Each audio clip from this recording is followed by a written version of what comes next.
Primero fue un santo, luego un alcohólico, un borracho, un mujeriego. Un hombre muy guapo y encantador. Si hubiese intentado seducirme, no sé si me habría podido resistir, pero nos salvó. Antes que nada, fue nuestro Salvador.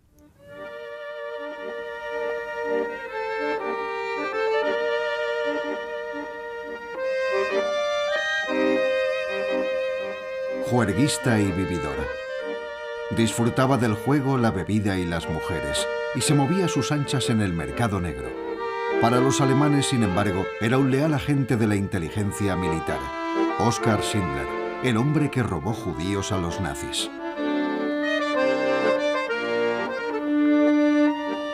Bajo el mandato de Adolf Hitler, intrigó, prosperó y ganó mucho dinero.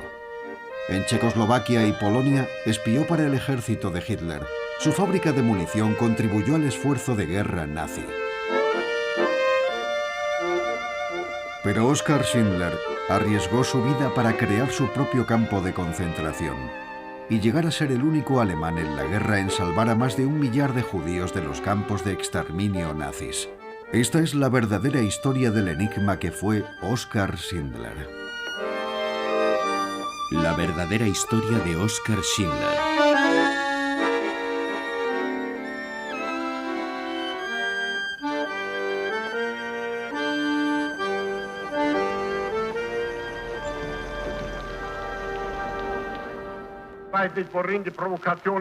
...1 de septiembre de 1939, Adolf Hitler anuncia a un entusiasmado Reichstag que Alemania va a invadir Polonia.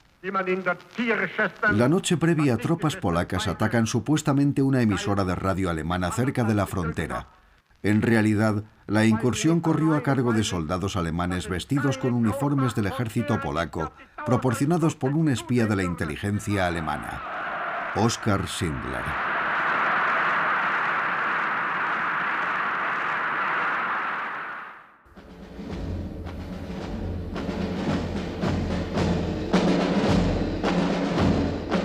Una semana después, tropas alemanas desfilan triunfantes por Cracovia, que se convierte en la nueva capital de los territorios orientales conquistados.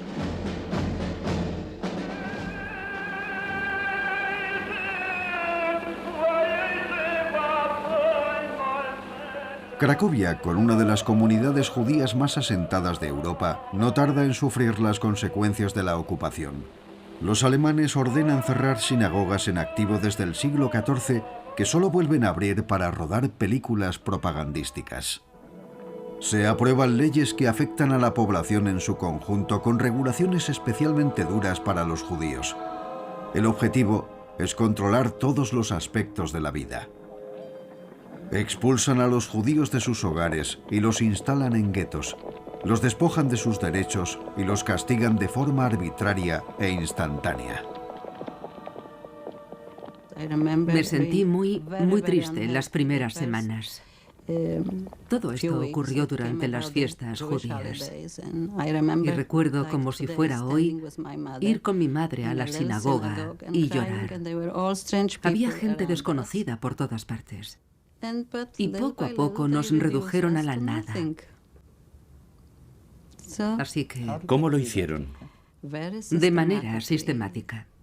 Recurrían a toda clase de estratagemas.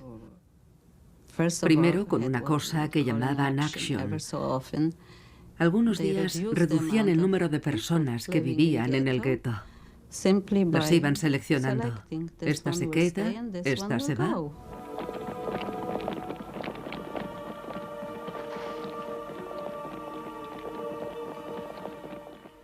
A mi padre y a mi madre, a mi hermana menor y a mi hermano menor, los alemanes los agruparon en una zona en el centro de la ciudad. Los hombres tenían que ir a una fila y las mujeres con niños a otra. Todo el mundo sabía que los hombres acabarían en campos de trabajo. Pero mi padre estaba empeñado en no separarse de mi madre ni de mi hermano y mi hermana. Así que se cambió de fila. Mi madre llevaba a uno de los niños de la mano y mi padre al otro. Y allí mismo le pegaron un tiro. Esto lo sé porque unos días después, gente que conocía a mis padres llegaron al campo y me contaron lo sucedido. Lloraban, se sentían culpables por no haberlos ayudado, porque mi padre fue el único en plantar cara a los nazis. Fue un héroe. Y ahí está la locura, que nosotros, los inocentes, nos sentíamos culpables de lo que nos hacían los asesinos. Según el plan maestro alemán, llegaría el día en que en Cracovia, Polonia y Europa no quedase ni un solo judío. Pero hasta entonces decidieron aprovechar la mano de obra esclava. Aquellos judíos que no tenían permiso de trabajo acababan haciendo trabajos forzosos y tenían una oportunidad de sobrevivir. Iba caminando por la calle y de pronto me detuvieron unos SS que saltaron de un camión. Comenzaron a reunir a gente y antes de darme cuenta estaba dentro de un camión. No sabíamos exactamente a dónde nos llevaban, pero acabamos en lo que después llamaríamos Amalienwerke. Entonces Schindler apareció en el lugar donde nos habían hecho formar las SS. Nos miró y me escogió a mí y a algunos más. Les dijo a los guardias de las SS que allí no quería niños. Ich brauche keine Kinder hier, dijo. Los SS le contestaron que tenía que quedarse con lo que le trajeran. Entonces los guardias se marcharon y a partir de entonces nos quedamos con Schindler, todos los que estábamos allí. La Deutsche Mailwarenfabrik de Oskar Schindler, o Emalia para sus trabajadores judíos. Un negocio ruinoso que producía menaje de cocina y que compró en diciembre de 1939 como pantalla para ocultar su trabajo como espía. Nada en el pasado de este alemán de 31 años lo había preparado para heroísmo alguno. Procedía de la pequeña ciudad industrial de Svitavy, en la región checoslovaca de los Sudetes. Se crió como católico, aunque compartió aula en el colegio con judíos. Incluso su vecino era un rabino con 2 hijos. El joven Oskar era un chico extrovertido, no muy estudioso, y que ya entonces disfrutaba siendo el centro de atención. De adolescente se aficionó a los coches y a las motos que su padre le compraba. En 1928 se casó con Emily, una joven muy religiosa de un pueblo cercano. Pero este modesto empresario acabó convirtiéndose en un espía nazi. Fue detenido por los checoslovacos en agosto de 1938 y liberado después de que Hitler anexionara los Sudetes. Ahora, como miembro del Partido Nacional Socialista, de nuevo era libre para seguir con su vida de playboy y agente secreto. Era un hombre que amaba la vida. Era un gran vividor. Le gustaban mucho las mujeres y le gustaban todas. Podía resistirse a una, pero no a 10 o a un centenar de mujeres, así que se dejaba llevar. A mí no me importaba. Además, los hombres como él no cambian nunca. No tiene sentido enfrentarse a alguien así si no lo vas a cambiar. Y yo nunca me enfrenté a él. Le gustaban las mujeres, le gustaban las fiestas, le gustaba... ¿Cómo diría yo? Disfrutaba sabiendo que otros trabajaban, mientras él se divertía a lo grande. Era un hombre muy presumido. Le gustaba mucho vestir bien y perfumarse. Por ejemplo, cuando iba a las oficinas de...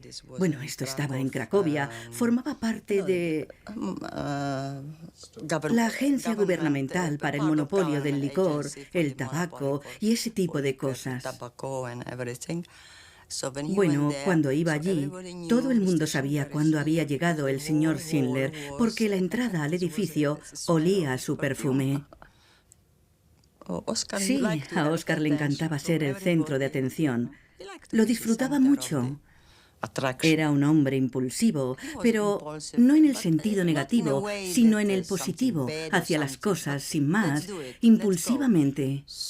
Por ejemplo, en un viaje a Berlín, estábamos caminando por la calle y había un concesionario muy grande lleno de coches. Pasamos por delante del expositor y vimos un coche muy bonito, azul claro, un Porsche, y me preguntó, ¿me lo compro? Y yo le dije, venga, adelante, cómpralo. Yo hablaba en broma, pero él no. Él lo decía en serio. Habló con la gente de la Aber, le dieron dinero y compró el coche. En la Polonia ocupada y sujeta a racionamiento, un hombre de negocios alemán con 17 coches deportivos llamaba la atención. Al vender hasta el 90% de su producción en el mercado negro, Schindler logró amasar una pequeña fortuna, aunque también gastaba mucho dinero en ese mismo mercado negro. Schindler compraba en el mercado negro diamantes, abrigos de piel, preciosas alfombras persas, cuadros de artistas famosos, todo aquello que tenía un gran valor en ese momento y que seguiría teniéndolo en el futuro, porque aquella era la única forma de sobornar a la gente que necesitaba para sus negocios. Pero sus negocios no estaban del todo claros. Todos los días sus judíos se trasladaban desde el gueto hasta su fábrica enfrentándose a la amenaza de acabar en un campo de concentración o algo peor. Cuando alguno de sus trabajadores era arrestado, conseguía que lo liberasen sobornando a las SS. Utilizaba información obtenida gracias a sus contactos en el ejército para avisar a sus trabajadores sobre posibles redadas. Pero a finales de 1942, los alemanes decidieron cerrar el gueto. En estos terrenos, a las afueras de la ciudad junto a un cementerio judío en la calle Jerusalén, se levantó un campo de trabajo para aquellos judíos que aún debían trabajar para los alemanes.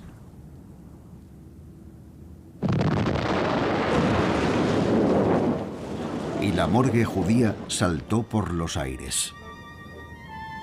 Los prisioneros judíos tuvieron que profanar las tumbas de sus antepasados para construir con las lápidas una carretera. Aquello se convertiría en el campo de trabajo de Plaszow, hogar para 20.000 judíos, hombres, mujeres y niños.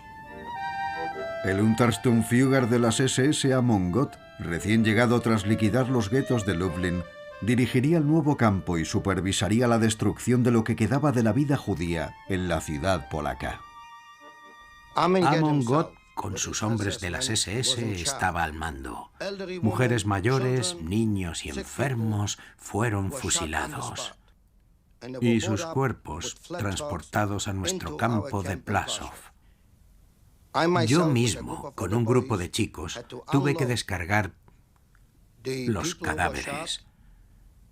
En un momento dado, le pedimos a un alemán, porque había un niño que no estaba muerto, le preguntamos si no podía darle un tiro de gracia, es decir, que tuviera compasión y lo rematara para no enterrarlo vivo. Y nos contestó que lo echáramos al hoyo, que era una pena malgastar una bala en aquel sucio judío. Luego tuvimos que rociarlos con gasolina y prenderles fuego.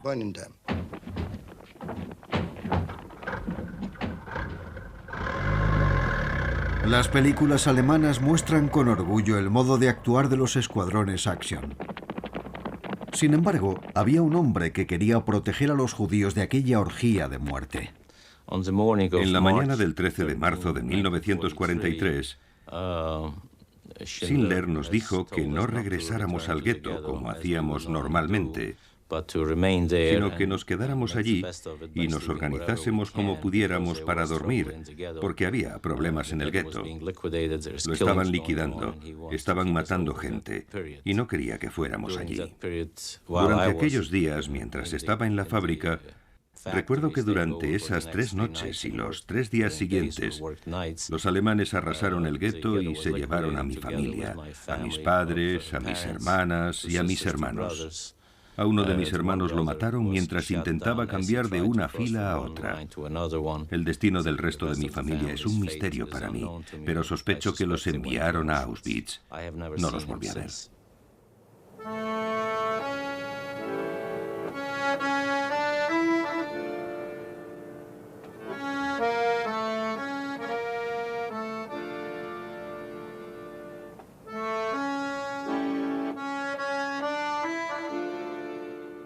Más de 2000 personas murieron en el gueto durante aquellos días.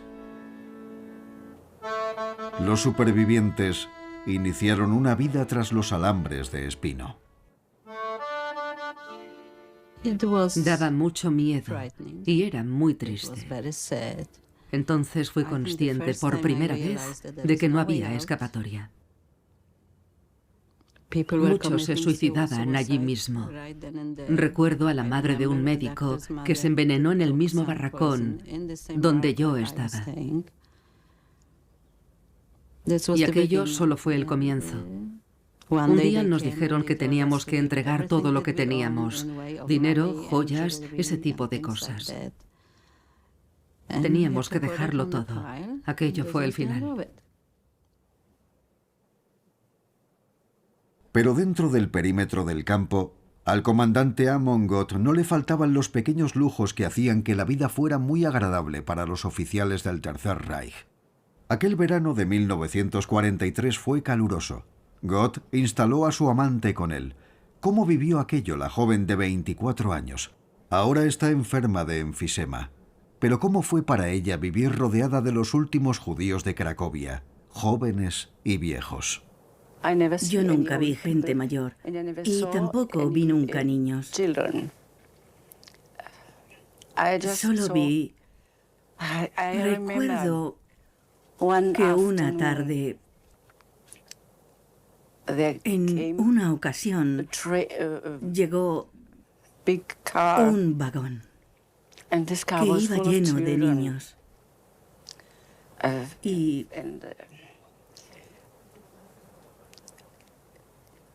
se los llevaron a otro lugar.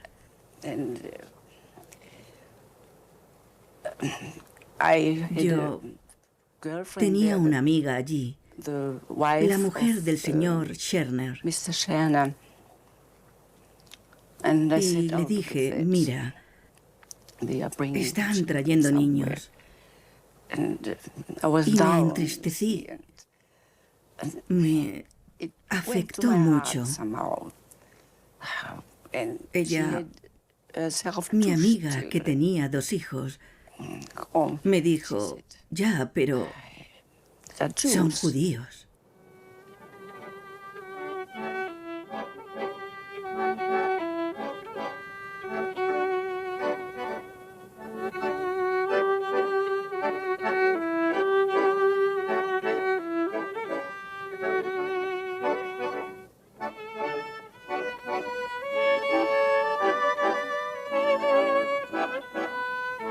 Para satisfacer sus inquietudes musicales, Gott escogió un grupo de músicos de entre los prisioneros, los hermanos Hermann y Leo Rosner. Me dio un traje completo, un smoking y también un traje de calle. Así que cuando tocaba para el comandante, me ponía uno de esos 3 trajes. Nunca iba con el uniforme de prisionero y dependiendo de la clase de fiesta que se celebrara, él llamaba a los guardias y nos decían, hermanos Rosner, bajad y ya está. Por lo general, esto ocurría después de las matanzas, para limpiar su conciencia. Pero no tocábamos mucho tiempo. En las fiestas sí tocábamos un buen rato. Oskar Schindler se convirtió pronto en un asiduo a las fiestas de Gott. Cautivaba a todos con su simpatía. Schindler, con su reputación de cobijar a judíos, se había convertido en amigo de Amon Gott, el hombre que supervisaba las matanzas en el gueto y uno de los alemanes más temidos en Cracovia. Gott mandó salir a 50 chicos. Yo estaba entre ellos y nos ordenó plantar un jardín.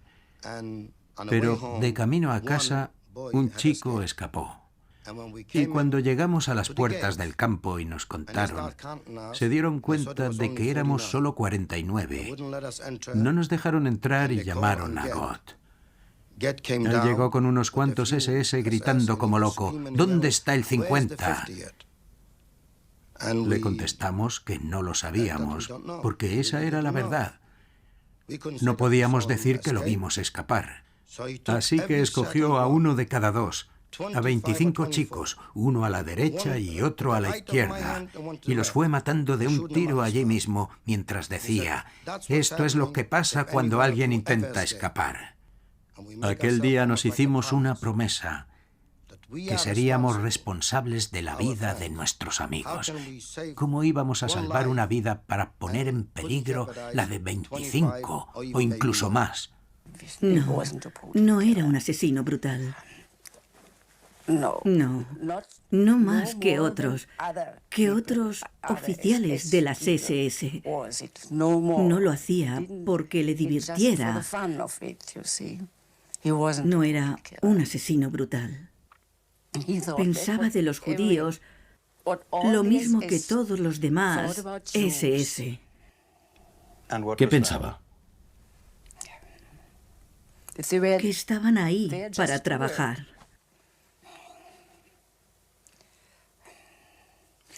No los mataba para divertirse y no era un campo donde la gente... Bueno, un campo de exterminio como Auschwitz. Pero se encontraron muchos cuerpos enterrados en Plaszow. ¿De dónde salieron? No lo sé, no lo sé.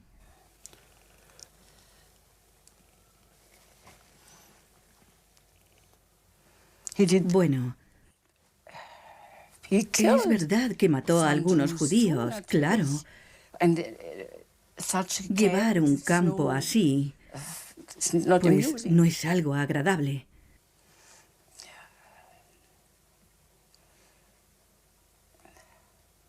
No es nada agradable. Yo pasaba tiempo en la cocina con las criadas y siempre les decía, si pudiera hacer algo, lo haría. Yo os enviaría a casa, pero no puedo. Una de esas criadas era una joven prisionera judía llamada Elena Hearst. Para empezar, era un sádico, pero era un hombre atractivo.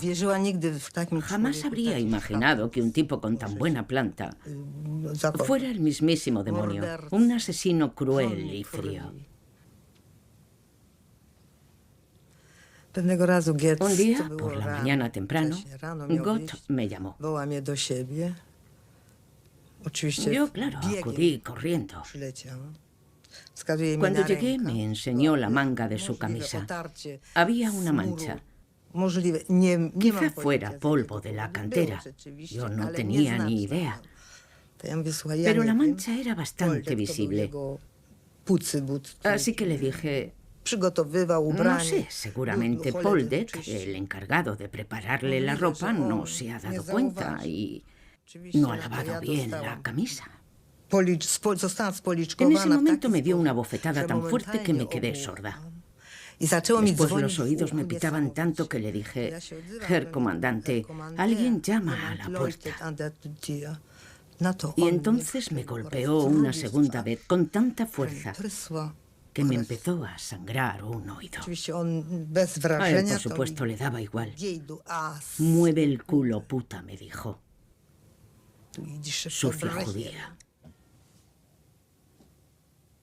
¿Vivía con un hombre que odiaba a los judíos? No los odiaba. Eso es muy fuerte. Deje que le replantee la pregunta. Usted misma ha dicho que... ¿Y usted cree que Schindler quería a los judíos? ¿Que los amaba o no? No.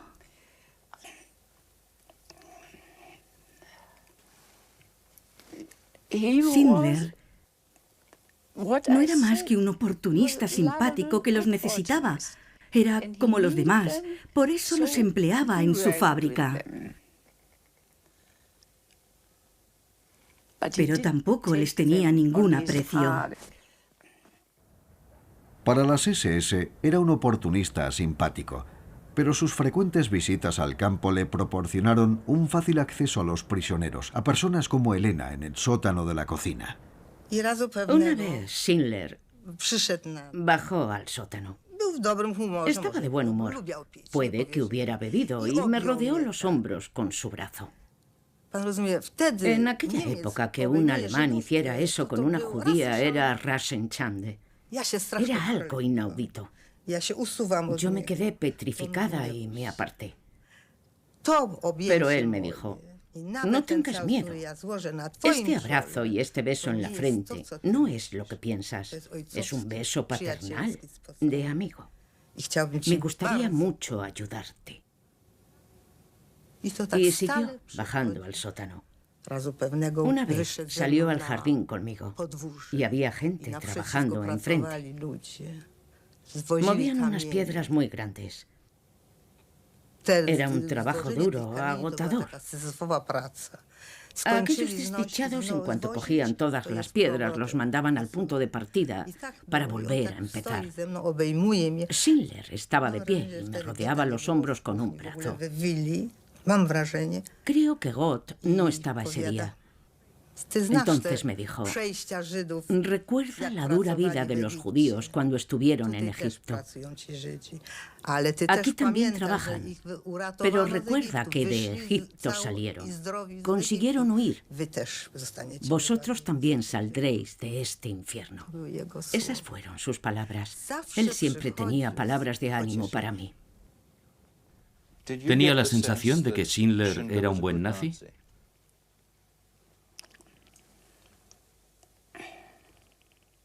Todos éramos buenos nazis. Esto era así. No se podía ser otra cosa. Teníamos que creer en todas esas cosas. ¿Qué podíamos haber hecho? Nada. No se podía hacer nada.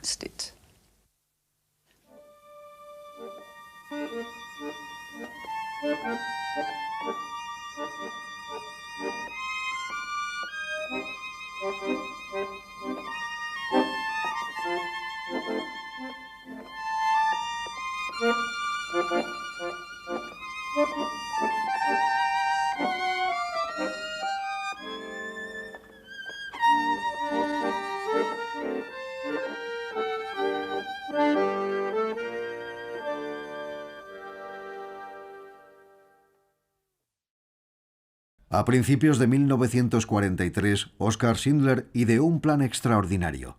Decidió construir su propio campo de concentración con espacio para 1000 personas en un terreno contiguo a su fábrica. Los nuevos barracones de madera no solo alojarían a sus trabajadores, también a los de las fábricas cercanas. Gracias a su amistad con el comandante Amon Gott, logró sacar judíos del terror arbitrario de Plaszow y trasladarlos a la seguridad de su fábrica en la calle Lipova, Emalia. Por supuesto, las condiciones en Emalia no tenían nada que ver con las de Plaszow. Y por primera vez nos sentíamos a salvo. Sabíamos que todo lo que habíamos sufrido, como que te dieran 25 latigazos porque sí, por ejemplo, eso jamás nos ocurriría allí. Y así fue. Y siempre que los alemanes aparecían por Emalia, Schindler conseguía avisarnos antes. Si alguien estaba cocinando, escondíamos todo lo que estaba en el fogón. E incluso cuando venía Gott, las puertas y las ventanas estaban cerradas. Las puertas de los barracones de los trabajadores siempre estaban cerradas. Y él decía a los alemanes que esos barracones eran de su empresa y que ni los soldados ni las SS podían entrar allí. Y jamás lo hicieron. Allí la gente comía, tenían pan. Era como estar en otro planeta. Un día el señor Schindler vino al garaje. Me avisaron de que Oskar Schindler venía.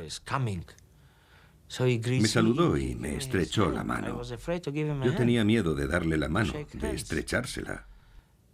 Pero me dijo, no tengas miedo, me han dicho que eres un buen mecánico. Así que disfruta de tu estancia aquí, pero no tengas miedo, no pasarás hambre. Eso me dijo, y claro, cuando mis compañeros me preguntaron en polaco si aquel tipo mentía, yo siempre les decía que no. No, él es así. Gracias a sus negocios en el mercado negro y a la mano de obra esclava, el pequeño comerciante se convirtió en un exitoso hombre de negocios con establo propio. Y por las noches se iba de fiesta con sus contactos del ejército y de las SS. Schindler compró la seguridad de sus judíos con diamantes y simpatía. El arreglo al que llegó fue que pagaría con diamantes, no con dinero. Siempre tenía que entregar regalos, diamantes, joyas, ese tipo de cosas. Sí, desde luego. Era lo más útil porque el dinero no tenía valor. Siempre había que pagar con joyas, joyería exquisita, como la que regalaba Gott para que los judíos se quedaran en la fábrica. Mi marido tenía que pagar a las SS por toda aquella gente. Pero ni el propio Schindler estaba libre de sospecha. Las SS lo arrestaron en 3 ocasiones y pasó una semana en la cárcel. Los cargos contra él iban desde lo más trivial a la acusación de operar en el mercado negro, lo que acarreaba la pena de muerte. Sin embargo, sus amistades en la inteligencia militar e inspección de armamento siempre lo sacaban del apuro. Nos protegía la Abwehr, la inteligencia militar. Y por otro lado, estaba también la inspección de armamento, que le permitía conservar a los judíos para que no acabaran en Auschwitz. Notaban mucho cuando ocurría alguna cosa o era arrestado. A los de las SS había que sobornarlos para que no dispararan a la gente por pura maldad. El agente secreto Schindler en misión de la Abwehr en Turquía. Viajó hasta allí en su deportivo, el flamante Orch, y tras reunirse con el embajador alemán von Papen, se fue a hacer turismo. Más adelante, ese mismo año se convertiría en un agente doble. Budapest, la capital de Hungría, seguía relativamente indemne a pesar de la guerra, y la organización Jewish Relief todavía operaba desde allí. Schindler viajó desde Cracovia con documentación para el agente judío Samuel Sprintman. En un hotel, Schindler entregó a Sprintman información sobre el destino de los judíos del gueto de Cracovia y como prueba aportó las instrucciones del propio Gott sobre cómo realizar las redadas. Después regresó a Cracovia con dinero para aliviar la situación de los prisioneros de Plaszow.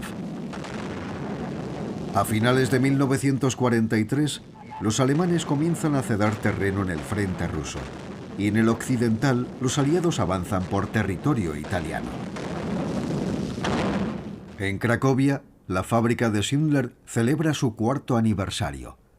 Ahora no solo produce menaje de cocina, también munición para las tropas alemanas.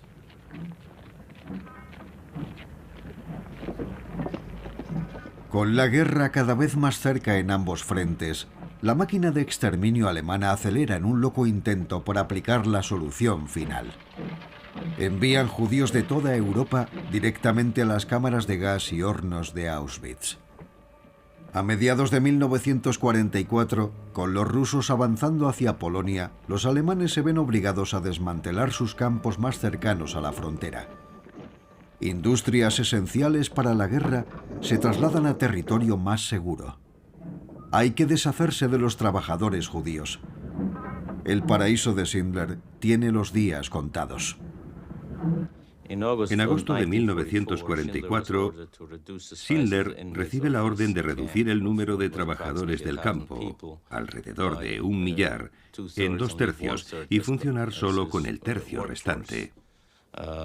Los guardias de las SS ayudaron en el traslado y selección de 700 personas cuyo destino era Cracovia y el campo de Plaszow. Mientras los SS iban escogiendo trabajadores con la ayuda de Schindler, Yo me di cuenta de que me habían colocado en el grupo equivocado, el grupo que debía dejar la fábrica. Entonces salí corriendo de la fila hacia Schindler y le dije: Herr Schindler, kein Tischler ist geblieben, que significaba que la fábrica se iba a quedar sin carpintero. Oskar Schindler me miró muy serio, me cogió del brazo y me puso en el grupo de las 300 personas que se quedaban. Y así es como logré seguir en la fábrica. Schindler perdió 700 trabajadores. Unos días después, sus judíos subirían a vagones de ganado con destino al campo de exterminio de Mauthausen. Los mantuvieron allí encerrados a pesar del intenso calor de aquel día. Pero cuando Schindler supo por Gott cuál era su destino, consiguió permiso para alimentarlos y ante el mismo comandante ordenó que refrescaran los vagones con una manguera.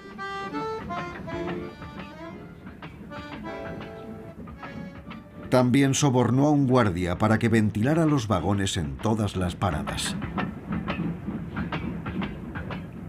A pesar de los contratiempos, los 300 trabajadores de su fábrica no perdían nunca la esperanza, como cuando Emalia cerró y tuvieron que regresar al campo de Plaszow. Pero el encanto y la mano izquierda de Schindler dieron sus frutos. Consiguió que calificaran su producción como esencial para el esfuerzo de la guerra y trasladó la fábrica a Brunlitz, en Checoslovaquia. Además obtuvo permiso para llevarse a 1000 judíos expertos en el trabajo del metal. Entonces redactaron una lista con las personas que debían quedarse y otra con las que se iban.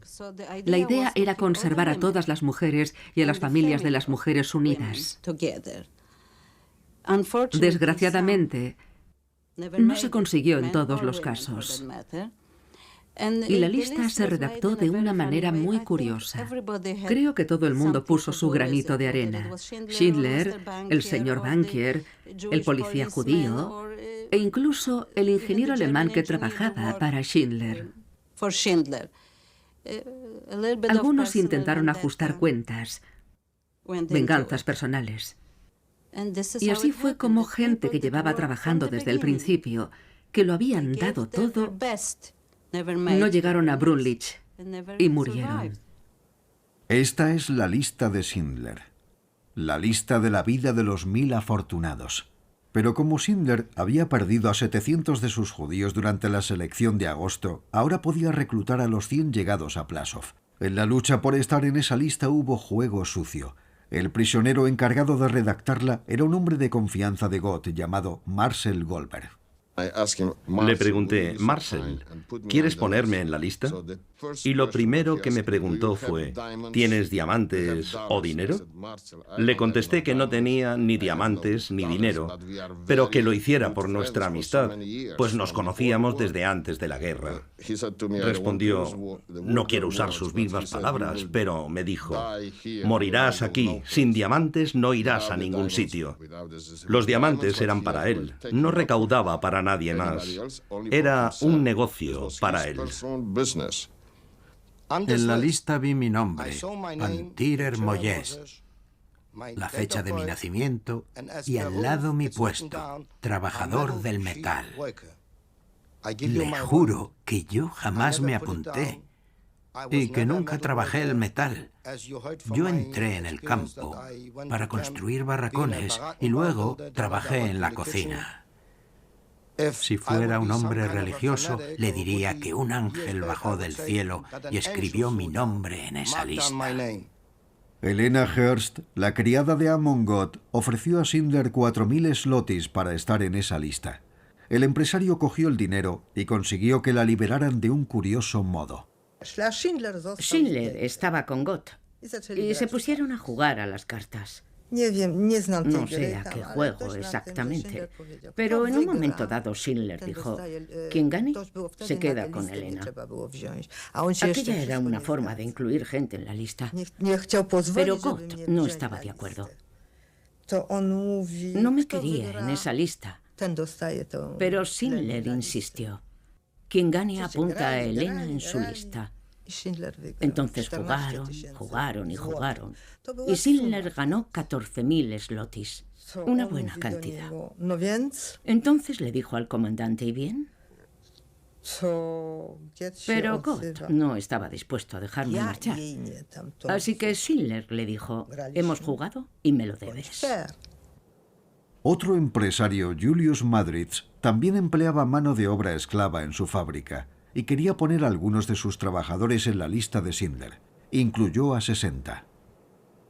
Un día Madritz vino y nos dijo que podía enviar a algunos de nosotros a Brunlitz con Schindler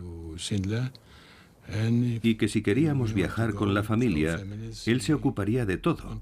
Y eso hizo. Yo fui uno de los más afortunados. Mi mujer y yo acabamos los dos en Brunlitz. ¿Sabe qué ocurrió con los judíos que trabajaban para Madritz y que no tuvieron la opción de ir a Brunlitz? Los enviaron a diferentes campos. Algunos fueron a Dachau, otros a Mauthausen. Algunos sobrevivieron, pero otros muchos no.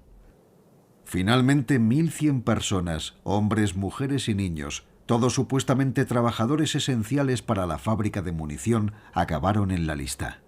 El 15 de octubre de 1944, 800 hombres abandonaron Plaszow en vagones de ganado.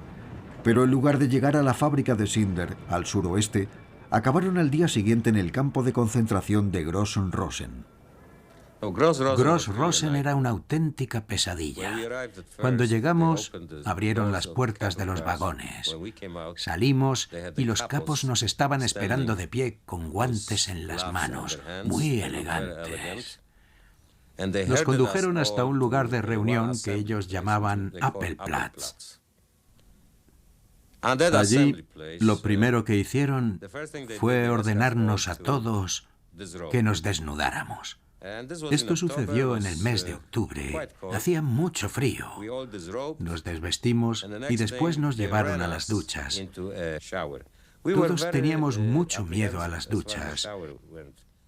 No sabíamos si nos iban a rociar con agua o con gas. Cuando vimos que salía agua, respiramos aliviados. Luego nos metieron a todos, varios cientos de personas, en un lugar pensado para 30 o 40. De modo que dormíamos en el suelo, con las piernas estiradas, aprovechando el espacio al máximo, como sardinas en lata. Era la única manera. No había sitio para tanta gente. Así dormimos las primeras noches. Pero al tercer día llegó nuestro ángel. Oskar Schindler estaba allí. En cuanto vimos a Schindler, fue como si se abrieran las puertas del cielo. En ese instante todos nos sentimos a salvo. Si Schindler está aquí, pensamos, no puede ocurrirnos nada malo. Y así fue, porque un par de días después nos llevaron a Brunlitz. Hay diferentes versiones sobre los pormenores de la liberación de aquellos trabajadores y sobre la presencia de Schindler allí. Pero 2 días después de que los hombres llegaran a Brunlitz, sus mujeres fueron trasladadas de Plaszow a otro campo. Tras 12 horas de viaje, solo habían recorrido 65 kilómetros. Su destino, Auschwitz. Recuerdo que llegamos a Auschwitz de noche. Abrieron las puertas del vagón y dijeron, todo el mundo fuera. Así que salimos y avanzamos en silencio. Enseguida me fijé en que salía humo de las chimeneas, pero no dije nada. Simplemente miré a mi cuñada, la hermana de mi marido, y le señalé el humo de las chimeneas.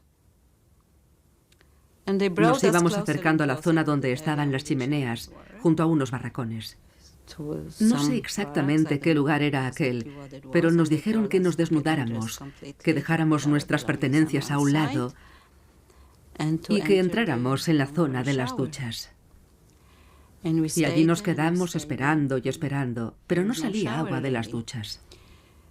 Como pasaba el tiempo y no ocurría nada, La gente que trabajaba allí, los otros judíos, nos dijeron que seguramente nos matarían a la mañana siguiente, que nos meterían en las cámaras de gas y acabarían con nosotros.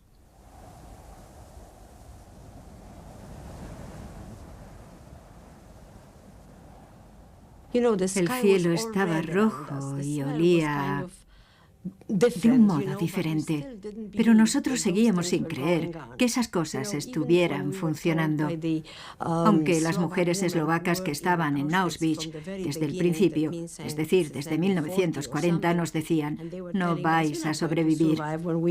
Cuando les preguntábamos si podíamos conservar esto o aquello, decían, ¿por qué te preocupas tanto? ¿No vas a salir viva de aquí? Estábamos muy asustados, pero aún así albergábamos esperanzas de que todo acabara bien. El legendario optimismo de los judíos, supongo. Al día siguiente nos apartaron de los demás. Y el doctor Mengele vino a vernos para examinarnos. Recuerdo que la gente lo llamaba el ángel de la muerte. Pasamos la primera selección de Auschwitz. A las mujeres, a mujeres más jóvenes que yo ahora, les preguntaba, ¿qué edad tiene, abuela? También quería saber la edad de los niños del grupo. Y por supuesto apartaron a los más viejos. A los demás nos llevaron, podríamos decir, al lado bueno. Nos llevaron a Birkenau, que era una parte de Auschwitz, donde estuvimos 3 semanas. Y durante aquel tiempo creo que me hicieron desnudar unas 3 veces más para pasar otras selecciones. Yo estaba muy flaca y no sabía bien qué parte de mi cuerpo hinchar para parecer sana y fuerte.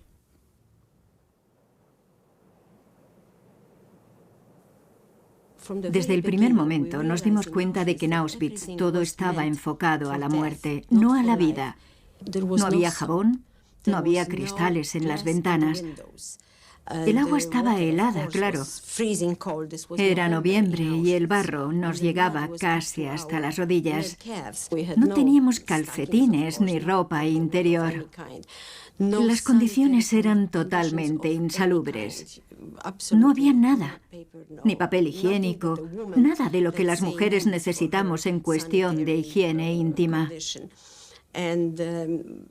Comenzamos a sentir hambre porque no nos daban de comer.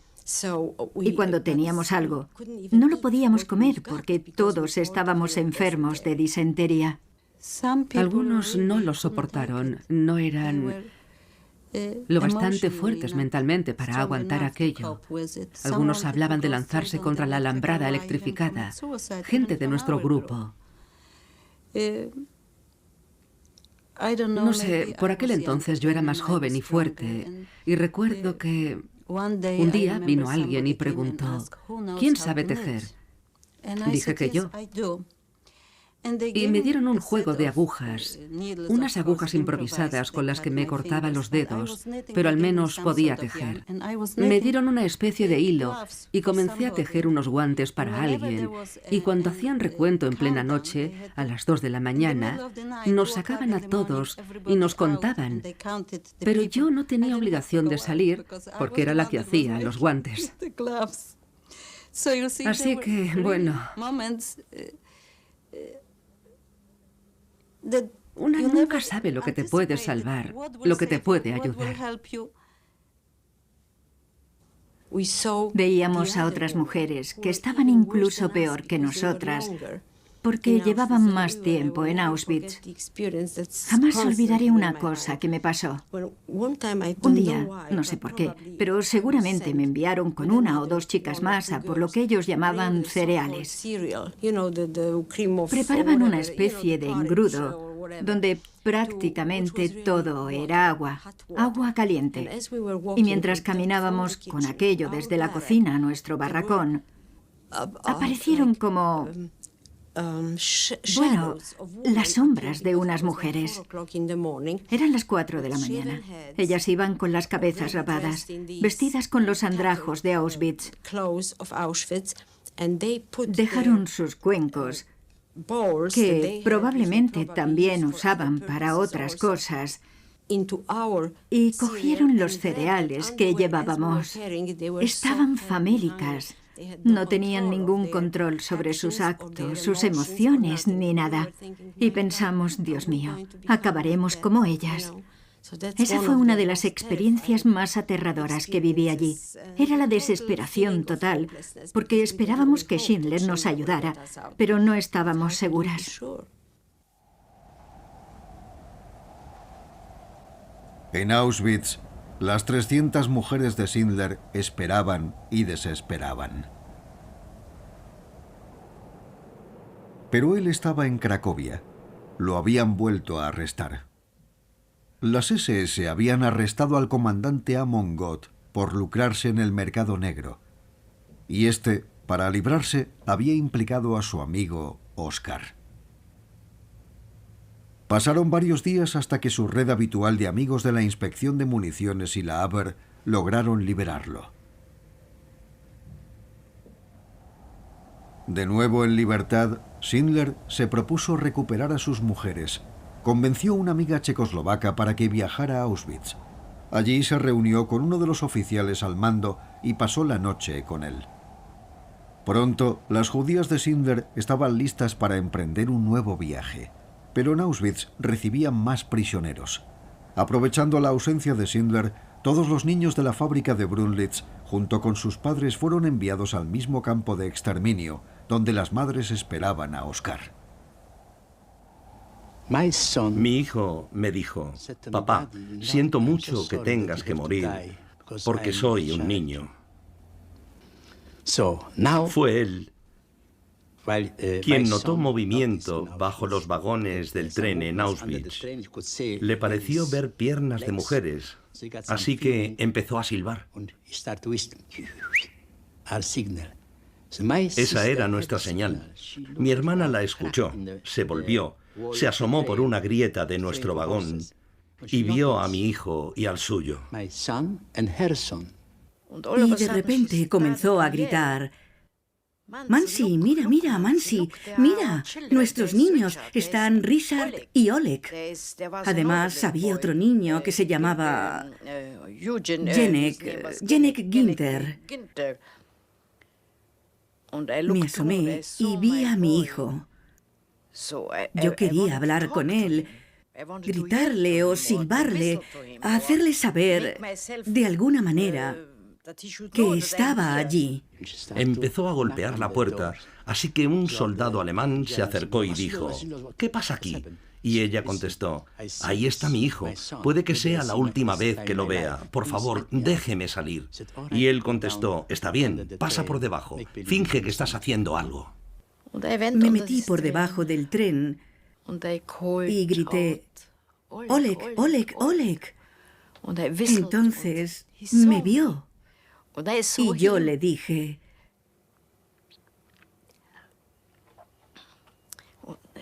hijo, ¿tienes hambre?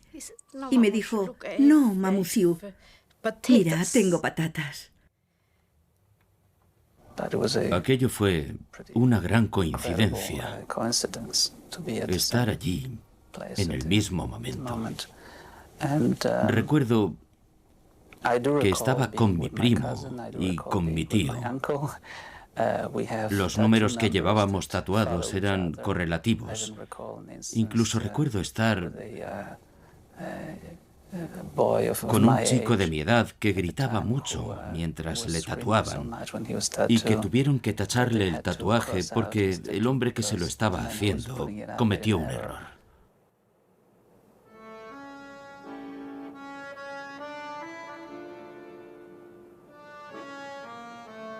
Para las mujeres de Schindler, al menos, la odisea había terminado.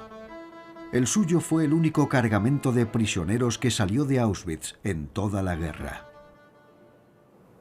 Llegamos a Brunlitz muy temprano y hacía mucho frío. El cielo estaba gris y salimos de los vagones de ganado completamente sucias y además manchadas de pintura, porque nos rociaron con pintura antes de salir de Auschwitz, por si alguien intentaba escapar, ser así fácilmente identificada. Así que cuando llegamos, nos bajamos del tren y formamos en filas de 5. Yo siempre tenía las mismas 5 mujeres a mi lado. Una de mis amigas dijo, mira las chimeneas, ahora es cuando nos gasean. Se llamaba Margot, pero yo le contesté, Margot, si hubieran querido ya lo habrían hecho en Auschwitz. Vamos a la fábrica de Schindler. Estoy segura de que no nos gasearán. Luego nos hicieron avanzar por un lado del campo. Las puertas estaban abiertas, entramos y Schindler estaba allí, con su sombrero tirolés con una pluma, rodeado de oficiales y guardias, hombres y mujeres. Pero nos sonrió, nos dio la bienvenida y dijo, bueno, por fin estáis conmigo, no os preocupéis. Pero la fábrica aún no estaba terminada, no había ni dónde dormir. Nos acostábamos en el suelo, sobre paja, pero nos daba igual, porque estábamos con él, y sabíamos que a partir de entonces, si ocurría algo imprevisto, estaríamos a salvo, porque él haría todo lo posible para cuidar de nosotros. Y eso hizo. Gracias a la comida que compraba en el mercado negro y a que convenció a los militares de que su fábrica era esencial para el país. La propaganda nazi mostraba fábricas eficientes como las de Krups o Farben, incluso cuando estaban perdiendo la guerra. La de Schindler, sin embargo, no funcionaba muy bien, a pesar de sobornar a las SS para conservar su mano de obra. A mí me asignaron el departamento de herramientas. Tenía que fabricar herramientas y no tenía ni idea. Mi jefe era un verdadero experto en aquello y tenía 3 ayudantes. Y ninguno de los ayudantes sabía lo que estaba haciendo. Ninguna de las herramientas que producíamos tenía utilidad. Ninguna de ellas valía para nada, no servían. Nosotros trabajábamos todos los días, pero jamás fabricamos nada útil. Y siempre nos preguntamos cómo era posible que las autoridades alemanas le permitieran seguir y qué pasaría si alguien venía un día y veía lo que allí ocurría.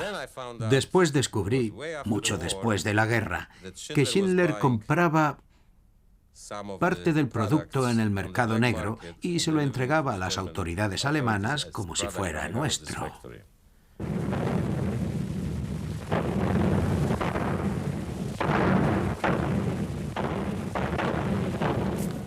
A pesar de todos los esfuerzos, Alemania estaba perdiendo la guerra. Ante la inminente llegada del ejército ruso, prosiguió la evacuación de los campos de exterminio polacos. El 29 de enero de 1945, las SS descargaron un único vagón lleno de prisioneros procedente del campo de Guleschau, frente a la fábrica de Schindler. Los soldados dijeron, tenemos un cargamento de prisioneros procedente del campo de Guleschau.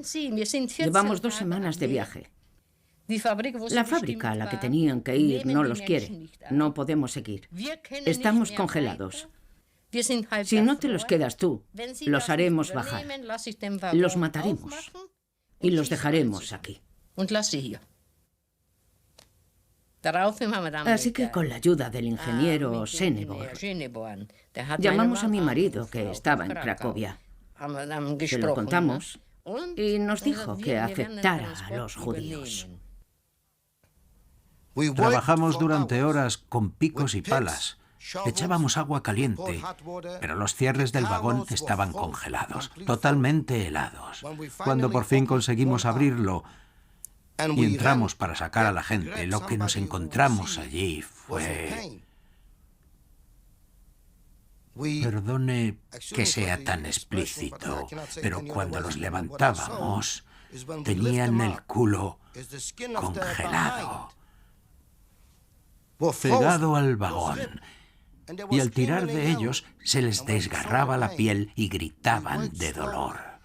Entonces comenzamos a trabajar con mucho cuidado, porque si el agua estaba muy caliente, los abrasábamos.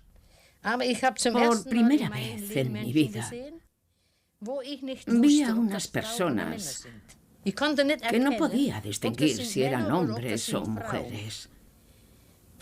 Eran solo piel y huesos.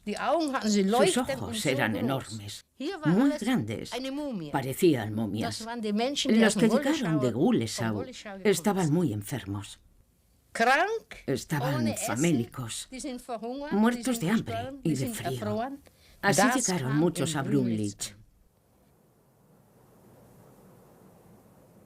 Los supervivientes de aquel cargamento tenían el mismo aspecto que estos prisioneros filmados en Belsen. Ninguno superaba los 35 kilos. Para los muertos, Schindler compró un terreno en el cementerio local donde los enterraron siguiendo el rito judío. A los vivos les ayudaron a recuperarse en lo posible. Poco antes del final de la guerra, recuerdo que celebramos el cumpleaños de Schindler y creo que alguien le preparó una tarta. Y le cantamos en la fábrica el cumpleaños feliz. Él había preparado un pequeño discurso. Se le daba muy bien. Habló de que estábamos a salvo en aquel rincón del mundo, que allí no tendríamos que preocuparnos porque estaríamos protegidos. Y luego todos guardamos un minuto de silencio por nuestros compañeros muertos. Quizás alguien piense que aquello fue una estratagema bastante inteligente, una especie de propaganda para salvar el pellejo ante el futuro que se avecinaba. No sé en qué pensaba en aquellos momentos Schindler, pero eso es lo que ocurrió. Esos son los hechos. Su motivación la desconozco.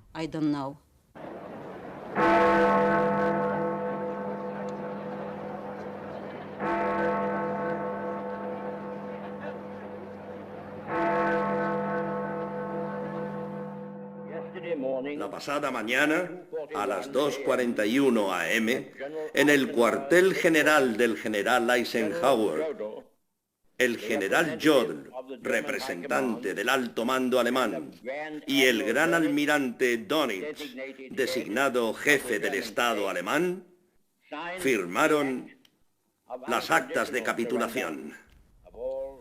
El último día de la guerra lo recordaré toda mi vida.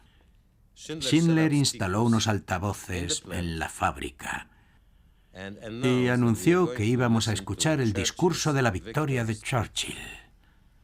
El problema era que muy pocos de nosotros sabíamos inglés. Aún así, había algo especial en el ambiente. Todos escuchamos con atención un discurso que no entendíamos, pero cuyo significado casi sentíamos. Yo había estudiado algo de inglés antes de la guerra y comprendí algunas frases de aquel discurso. Aquel fue uno de los momentos más felices de mi vida, porque supimos que por fin estábamos a salvo, que estábamos en casa, que habíamos sobrevivido, aunque desconocíamos la magnitud de la tragedia de nuestro pueblo. Los muertos y los muertos vivientes. Supervivientes de más de una década de terror. Poco a poco las atrocidades que los alemanes habían perpetrado en nombre del nacionalsocialismo fueron emergiendo a medida que los campos comenzaron a revelar sus oscuros secretos. Pero mientras que aquellos que solo habían obedecido órdenes eran arrestados, los prisioneros judíos de Brunlich ideaban la forma de entregar a Schindler a los estadounidenses. Querían evitar que cayera en manos de los rusos, pues creían que lo ejecutarían al momento. El doctor Hilstein, una de las personas relevantes del campo, se acercó a mí y me dijo que quería encargarme una misión muy importante. Le pregunté qué misión y me dijo que me habían escogido para salvar la vida de Oskar Schindler, para sacarlo del campo y llevarlo hasta los americanos. ¿Lo harás?, me preguntó. Por supuesto, contesté, se lo debemos a Oskar Schindler. Un minuto pasada la medianoche del 9 de mayo de 1945, un extraño convoy se une al ejército alemán en retirada. Schindler con su mujer y su amante en el Orch, seguidos por varios camiones con un grupo de judíos encargados de proteger y hablar en favor de su antiguo carcelero. Tenían ante sí un duro viaje. Conducía a unos 80 o 90 kilómetros por hora, pero al poco de salir nos topamos con una columna muy larga de las Waffen-SS y la Wehrmacht. Aquello era como un gran atasco. Entramos en el Böhmerwald, es decir, el bosque de Bohemia, por una carretera con mucho desnivel, donde había que frenar constantemente. Y después de 50 o 60 kilómetros, el camión se quedó sin frenos. Imagínese, conducir un vehículo de 30 toneladas sin frenos. Así que coloqué a ambos lados a dos amigos míos. Les di 2 trozos de madera y cuando no podía bajar de velocidad, reduciendo la marcha, ellos saltaban y colocaban los maderos debajo de las ruedas, porque el peligro era muy real. No quería tener un accidente ni chocar contra un vehículo militar alemán, porque probablemente me pegarían un tiro en la cabeza. Así que, tras recorrer unos 100 kilómetros, de repente, nos sorprendió mucho ver salir del bosque a 5 rusos, cosacos. Jamás olvidaré al millar de soldados alemanes con armas pesadas, corriendo como niños pequeños, gritando «Iván, Iván, kommt». Se marcharon despavoridos. Y otra cosa que recuerdo muy bien es que el primer oficial ruso nos dijo en un alemán perfecto «Kameraden». Con la mano alzada dijo «Kameraden, kein Axt weiterfahren». Es decir, no tengan miedo, camaradas. Por favor, sigan adelante. En aquel momento me quité la chaqueta. Se la di a Oskar Schindler y le dije, ya no eres el director, ahora eres Oskar. Luego le puse mi gorro, porque yo iba rapado y él no. Él tenía todo su pelo y le dije, ahora eres de un campo de concentración, recuérdalo. Después, uno de los rusos se acercó mucho a nosotros y cortó la correa del reloj de Schindler con un cuchillo. Era un reloj dorado. Lo atrapó en el aire y salió corriendo. Empresario alemán convertido en prisionero. La estratagema le sirvió a él y a su grupo de judíos para llegar hasta la frontera suiza, donde se tomó esta fotografía. Auschwitz fue liberado poco antes, en enero de 1945. Los rusos filmaron a algunos supervivientes, entre ellos los niños de la fábrica de Schindler, abandonados allí el noviembre anterior. Richard Horowitz era uno de ellos. Yo solo tenía 5 años cuando fue liberado Auschwitz por el Ejército Rojo. Y recuerdo a un grupo, a un pequeño pelotón de soldados que nos rodeó. Rodeó a los niños que quedábamos. Yo era probablemente el más pequeño y nos hicieron pasar por delante del patíbulo, quizá para utilizarlo como una referencia en las fotografías, no sé. Y entonces caminamos a través de un estrecho sendero entre alambres de espino y vimos a un grupo de chicos algo mayores y algunas personas mayores que estaban por allí en aquel momento. Y después, como no sabía dónde estaba mi familia, porque allí no estaban ni mi madre ni mi hermana, estaban en otro campo. Y a mi padre lo tenían trabajando en Mauthausen. Me enviaron a un orfanato en Cracovia. Richard se reunió con su madre cuando ella regresó a Cracovia desde Brunlitz al final de la guerra. Descubrió que seguía vivo cuando vio esta película. En agosto de 1946, un impenitente Amon God fue juzgado en Cracovia por crímenes de guerra. Murió en la horca el 13 de septiembre. En cuanto a Schindler, después de la guerra hizo poca cosa. En Alemania tenía grandes planes, pero no encontró trabajo. En 1949 recibió dinero de una organización de caridad judío-americana y decidió emigrar a Argentina con su mujer, su amante del momento y algunos de los judíos a los que había salvado. Pero allí no tuvo mejor suerte. Ya no era el hombre de antes. Perdió su fuerza de voluntad. Se abandonó. Ya no quería luchar. No quería emprender nada. Se relajó, no sentía deseos de empezar nada. Ese era el problema. Vivió con la esperanza de que surgiera algo, como hacen algunos argentinos. ¿Qué importa el mañana? Hoy estoy aquí, decía. Schindler abandonó a su mujer en 1958 y regresó a Alemania. Fundó una fábrica de cemento que no prosperó. Después, en 1962, su suerte cambió. Viajó a Israel por primera vez. Allí, sus judíos le hicieron un gran recibimiento. Todos pensábamos que éramos los únicos a los que había ayudado. Y de repente nos juntamos con muchas historias de diferentes personas, y en todas él estaba presente. Por ejemplo, la de un compañero al que se le rompieron las gafas y no veía nada. Schindler le compró unas gafas nuevas. O la de una mujer que tenía un hijo oculto en Polonia y él le llevaba mensajes de su chico. O la de otra mujer que llegó al hospital, a donde se trataba a los enfermos. Y Schindler le preguntó si necesitaba algo. Y ella solo dijo que una manzana. Y él le llevó una manzana. La vida en Israel era una continua celebración para Oscar. Tras años de dificultades, sus visitas se convirtieron en un acontecimiento anual. No estoy seguro de si quería nuestra gratitud, pero le gustaba estar rodeado de gente. Le gustaban las fiestas, las grandes recepciones. Aquí se sentía bien.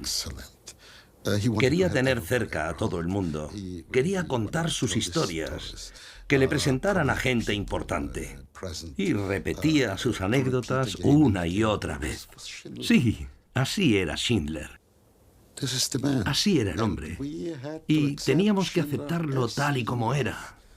Porque gracias a eso, digamos que nadie, ninguna persona normal, habría hecho lo que él hizo. Israel honró a Schindler.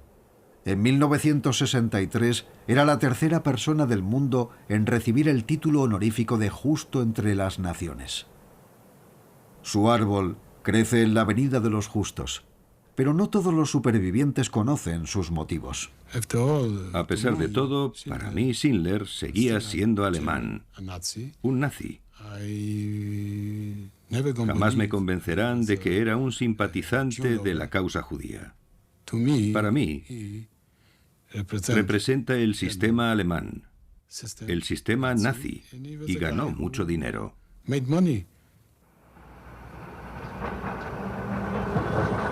Durante 11 meses al año, Schindler vivía en un humilde apartamento en Frankfurt, frente a la estación del tren. Firmó un contrato de cine, pero gastó el dinero rápidamente y de la película ni rastro. Vivía de una pequeña pensión y de lo que le enviaban los supervivientes. Bebía mucho. En otoño de 1964, la televisión alemana le grabó cerca de su casa. Le preguntaron por qué actuó a favor de los judíos de Cracovia. La persecución de los judíos bajo la ocupación alemana de Polonia fue como ver el horror emergiendo gradualmente de muchas formas diferentes. En 1939 los obligaron a llevar las estrellas amarillas y luego los encerraron en guetos. Después, en los años 41 y 42, ya había pruebas más que evidentes del sadismo con el que eran tratados. Muchos alemanes se comportaban como cerdos. Sentí que estaban destruyendo a los judíos. Tenía que ayudarlos, no había elección. Schindler murió el 9 de octubre de 1974. Su corazón y su hígado no aguantaron más. Cuando me enteré por mis amigos de que Oscar había muerto, me puse muy triste porque no era tan mayor. Solo tenía 66 años. Y me sentí muy mal, como si hubiera perdido a un hermano o como si mi padre hubiera muerto. Cuando me pidieron que fuera a Frankfurt, yo dije que sí, que para mí sería un gran honor. Entre otras cosas porque yo le salvé de Brunlich y ahora era un honor traerlo. Traerlo a casa para celebrar el funeral en Israel. Había que traerlo de vuelta a casa porque él siempre decía que su verdadero hogar estaba en Israel.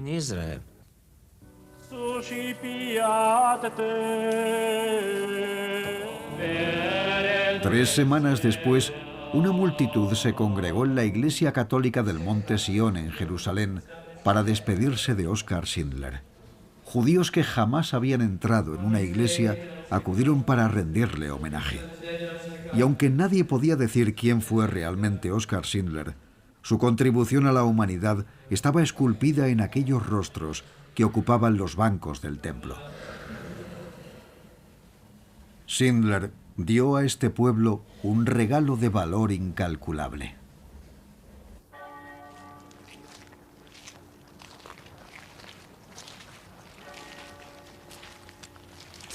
Gracias a los esfuerzos de Schindler, sobrevivimos como familia.